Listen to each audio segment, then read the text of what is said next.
Assalamualaikum warahmatullahi wabarakatuh. Salam sejahtera buat kita semua. Kali ini di pertemuan kita yang sekarang, Ibu akan membahas tentang kisi-kisi PTS Sejarah Indonesia kelas 11 dan Sejarah Peminatan kelas 10. Tapi sebelumnya ada beberapa tips penting yang perlu kalian ketahui untuk mengerjakan soal-soal tersebut. Yang pertama, kalian itu harus berdoa agar diberi kemudahan. Dan yang kedua, kerjakan soal yang lebih mudah agar kalian tidak membuang waktu kalian pada saat waktu pengerjaan soal PTS Sejarah Indonesia maupun Sejarah Peminatan. Lalu yang ketiga, kalian harus bisa memilih jawaban yang teliti. Karena biasanya dalam soal pilihan ganda seringkali kita menemukan soal yang begitu rancu yang bisa mengecoh fokus kita untuk memilih jawaban. Oke, itu aja tipsnya. Mari kita lanjut ke pembahasan kisi-kisi soal PTS Sejarah Indonesia dan Sejarah Peminatan. Sekarang kita langsung menuju pembahasan soal PG kelas 10. Yang pertama, berikut ini merupakan unsur sejarah yang paling cepat mengalami perubahan, yaitu A. Lingkungan, B. Manusia, C. Peristiwa, D. Ruang, E. Waktu. Kira-kira jawabannya yang mana, teman-teman? Jawabannya adalah yang B, manusia. Karena manusia sendiri merupakan makhluk yang dinamis dan paling cepat berubah. Sehingga ada istilahnya manusia itu adalah sifatnya fana. Kemudian lanjut di soal yang kedua, salah satu unsur penting dalam peristiwa sejarah adalah waktu. Hal ini merupakan konsep yang penting karena titik-titik. Kira-kira apa ya jawabannya? Jawabannya adalah yang E, keterangan langsung dari pelaku sejarah. Jadi di sini kalian harus berhati-hati ya, karena bisa juga jawabannya itu menjadi yang B. Tapi kalau kalian teliti, kalian pasti bisa jawab dengan betul. Lanjut ke soal nomor 3. Jika konsep tentang waktu dalam sejarah berkaitan erat dengan kapan peristiwa itu terjadi, konsep ruang adalah konsep yang berkaitan dengan yang mana jawabannya? Jawabannya adalah yang A, di mana peristiwa itu terjadi. Karena dengan kita mengatakan di mana atau tempat itu mengkaitkan dengan konsep ruang atau latar belakang tempat peristiwa itu pernah terjadi. Oke, kita lanjut ya ke nomor 4. Nomor 4, unsur-unsur penting di dalam peristiwa sejarah terdiri atas manusia, ruang, dan waktu. Dalam hal ini, sejarah menempatkan manusia sebagai titik-titik. Kira-kira hayo yang mana jawabannya? Jawabannya adalah yang B, pelaku sejarah. Karena selain ada ruang dan waktu, tadi juga dijelaskan ada manusia. Nah, manusia sendiri itu ibaratnya adalah pelaku atau tokoh utama dalam suatu sejarah yang pernah terjadi di masa lampau. Gitu ya jawabannya. Kemudian kita lanjut di nomor 5. Nomor 5 ada soalnya tentang guru yang sedang menjelaskan peristiwa Perang Padri di kelas bisa digolongkan dalam proses sejarah sebagai titik-titik. Ayo, sebagai apa? Jawabannya adalah yang D, sebagai kisah. Karena dari kata kuncinya di sini ada kata menjelaskan peristiwa. Maka dari itu kita ambil jawabannya adalah sebagai kisah. Lanjut di nomor 6. Sejarah yang ditulis sebagai kisah walaupun diolah secara ilmiah namun harus memiliki keindahan bahasa. Sejarah pada hakikatnya adalah titik-titik. Yang mana jawabannya ya kira-kira? Jawabannya adalah seni.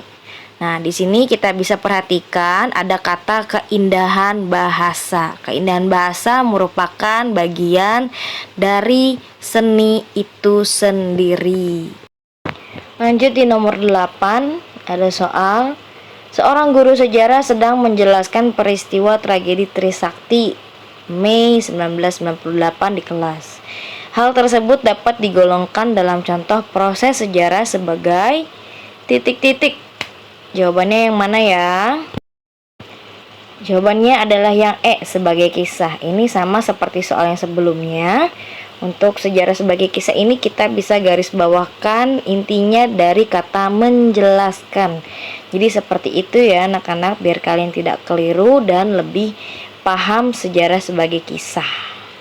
Oke, mari kita lanjut. Soal nomor 9. Proklamasi Kemerdekaan Indonesia pada tanggal 17 Agustus 1945 merupakan suatu peristiwa yang unik karena titik-titik. Jawabannya adalah yang C, karena tidak mengalami perubahan dan tetap dikenang sepanjang masa. Maka dari itu bisa dikatakan peristiwa 17 Agustus tahun 45 merupakan suatu peristiwa yang unik. Setelah soal yang kelas 10 tadi kita bahas, sekarang kita lanjut ke soal PG kelas 11, sejarah Indonesia. Nomor 1. Bangsa yang dapat disebut sebagai kolonisator pertama adalah bangsa titik-titik. Jawabannya yang mana ya kira-kira? Jawabannya adalah yang B, Portugis dan Spanyol. Di sini kita bisa garis bawahi dari kata kolonisator pertama. Tapi kalau misalnya kalian keliru, hati-hati, kalian bisa juga menjawab yang A, Eropa dan Portugis. Padahal Eropa dan Portugis itu adalah suatu daerah yang sama, yang dimana Portugis juga merupakan bagian negara yang berada di benua Eropa. Oke, mari kita lanjut di nomor 2. Nomor 2, latar belakang dan faktor pendorong kedatangan bangsa-bangsa Eropa ke Asia adalah sebagai berikut. Kecuali, apakah jawabannya yang A, B, C, D, atau yang E? Kira-kira yang mana? Coba kalian pikir-pikir dulu ya.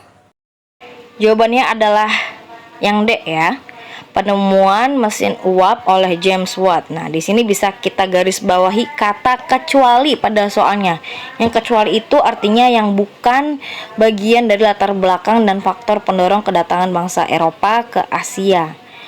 Penemuan mesin uap oleh James Watt ini merupakan bagian sejarah dari revolusi industri di Inggris pada saat itu. Jadi bukan faktor pendorong bangsa Eropa datang ke Asia.